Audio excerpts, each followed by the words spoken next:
আসসালামু আলাইকুম। ঝটপট রান্না কথন চ্যানেলে আপনাদের সবাইকে স্বাগত জানিয়ে শুরু করে দিচ্ছি আমার আজকের ভিডিও। আজকে আপনাদের সাথে আমি সঠিক নিয়মে হালিম কিভাবে রান্না করি সেটাই আজকে আপনাদের সাথে শেয়ার করব। তো চলুন আর কথা না বাড়িয়ে চলে যাচ্ছি আজকের রেসিপিতে।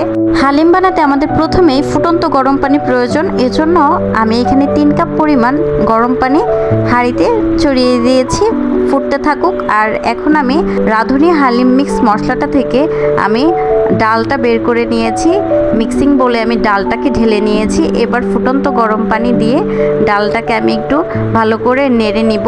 আপনারা এখানে ডাল ঘুটনি দিয়েও ভালো করে এটাকে ব্লেন্ড করে নিতে পারেন, তাহলে আর দলা দলা হয়ে থাকবে না। তো এরপর আমি একটি ফ্রাই প্যানের মধ্যে আমি বেশ খানিকটা সরিষার তেল দিয়ে দিয়েছি। এরপর আমি এখানে 1 কাপ পরিমাণ পেঁয়াজ কুচি দিয়ে দিয়েছি। পেঁয়াজটাকে আমি একটু লাল করে ভেজে নিয়েছি, মানে বেরেস্তার মতো। এটা পরিবেশন করতে কাজে লাগবে, পরেই দেখতে পারবেন। তো আমি এখানে বেশ খানিকটা পেঁয়াজের বেরেস্তা বাটিতে তুলে নিলাম। এরপর আমি এখানে পানি অ্যাড করে দিয়েছি। পানিটা দিয়ে দিয়েছি পেঁয়াজটা যেন পুড়ে না যায়। আর আমি কয়েকটা মশলা এখানে অ্যাড করব, এই জন্য মূলত পানিটা দেওয়া, যাতে মশলাগুলো পুড়ে না যায়। এই পর্যায়ে আমি এখানে এই যে ছোট্ট চামচের 1 চামচ পরিমাণ আমি আদা বাটা দিয়ে দিয়েছি। এরপর আমি এখানে এই ছোট্ট চামচের 1 চামচ পরিমাণ আমি রসুন বাটা দিয়ে দিয়েছি। দেখতেই পাচ্ছেন এই অল্প পরিমাণ আদা আর রসুন বাটা আমি এখানে দিয়ে দিয়েছি। এরপর আমি এখানে অ্যাড করব, এরপর আমি একটা সিক্রেট মশলা অ্যাড করব, সেটা হচ্ছে গরুর মাংসের মশলা। এটা আমি পার্সোনালি পছন্দ করি, এর জন্য আমি এটা ইউজ করে থাকি। আপনারা চাইলে এটা স্কিপও করতে পারেন। তো আমি এখানে যে হাফ চামচের মানে এই ছোট্ট 1 চামচ পরিমাণ গরুর মাংসের মশলাটা অ্যাড করে দিয়েছি। এরপর আমি ভালো করে মশলাটাকে নেড়ে নিব। এ পর্যায়ে কিন্তু লবণটাও আপনারা আপনাদের স্বাদ মতো দিয়ে দেবেন। আমি আমার স্বাদ মতো আমি এখানে লবণটা অ্যাড করে দিচ্ছি। এখন এই মশলাটা ভালো করে একটু ভুনে নিব, মানে ভালো করে একটু কষিয়ে নিব আর কি। এই মশলাটা কষিয়ে নিচ্ছিলাম আর আমি এই ফাঁকে একটু মাংসগুলো ধুয়ে নিচ্ছিলাম। এই তো মাংসগুলো আমার ধোয়া হয়ে গিয়েছে। তো এই ধুয়ে রাখা মাংসটা আমি এখন এতে অ্যাড করে দিয়েছি। এখানে আমি কিছু চর্বিযুক্ত মাংস নিয়েছিলাম আর একটু হাড় মিশ্রিত ছিল আর কি। এখন আমি এই যে রাঁধুনি যে হালিম মিক্সটা আছে এটার সাথে ছোট্ট একটা মশলার প্যাকেট থাকে, তো সেই মশলাটা এখন এখানে অ্যাড করে দিব। মশলাটাও এই মাংসের সাথে ভালো করে কষিয়ে নিব। তো তাহলে মশলাটা মাংসের সাথে ভালো করে মিশে যায়। আপনারা কিন্তু ভুলেও ডাল দেওয়ার পরে এই মশলাটা দিবেন না, তাহলে কিন্তু খেতে তেমন একটা মজা লাগবে না। আর কেমন একটা কাঁচা কাঁচা মশলার ঘ্রাণ আসবে, মানে গন্ধ আসবে আর কি। তো এই তো আমি মশলাটা দিয়ে মাংসটা আমি প্রাথমিকভাবে একটু কষিয়ে নিয়েছি। এরপর আমি অল্প অল্প করে পানি দিব। আপনারা নর্মাল পানিও দিতে পারেন, চাইলে গরম পানিও দিতে পারেন। গরম পানি দিলে হয় কি একটু তাড়াতাড়ি সিদ্ধ হয়ে যায়।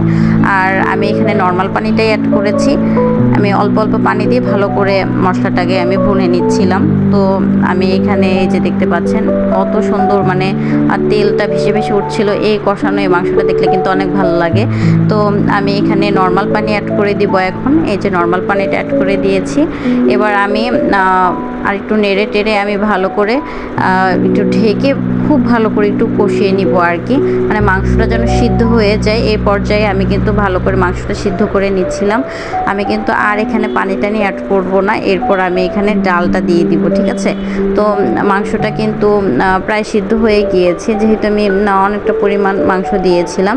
এই জন্য আমি এখানে অনেকক্ষণ ধরে জাল করে নিচ্ছিলাম। আপনারা যদি কম দিয়ে থাকেন তো সে পর্যায়ে আপনারা কম সময় ধরেও রান্না করলেও চলবে। তো এই তো আমার মাংসটা কিন্তু হয়ে গিয়েছে, দেখতেই পাচ্ছেন পানিটা কিন্তু অনেকটা কমে গিয়েছে। তো এই যে আমি একটু খুন্তি দিয়ে টিপ দিয়ে দেখছিলাম আর কি, মাংসটা কিন্তু সিদ্ধ হয়ে গিয়েছে। এখন আমি এ পর্যায়ে আমি যেই ডালটাকে মিক্স করে রেখেছিলাম সেই ডালটা কিন্তু আমি দিয়ে দিব এতে।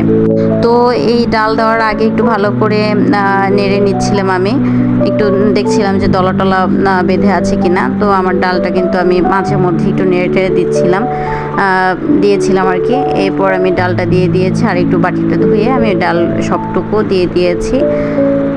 তো এই তো এখানে কিন্তু বেশি পানি অ্যাড করা যাবে না। আপনি যে বাটি ধুয়ে পানি দেওয়ার পরে আপনি আরও হাফ বাটির মতো পানি দিতে পারেন। বেশি পানি দিলে কিন্তু অনেকক্ষণ জাল করে এটাকে ঘন করতে হবে। যত কম পানি দিবেন তত তাড়াতাড়ি হালিমের ডালটা ঘন হয়ে যাবে। আর ঘন হালিমটা খেতেই কিন্তু মজা লাগে, পাতলা পানি পানি হালিমটা কিন্তু মোটেই ভালো লাগে না। তো আমার হালিমটা কিন্তু হয়ে গিয়েছে, দেখতেই পাচ্ছেন এর ঘনত্বটা কীরকম হবে। আমি কিন্তু এই যে চামচ দিয়ে বারবার উঠিয়ে উঠিয়ে আপনাদেরকে দেখিয়ে দেওয়ার চেষ্টা করছিলাম।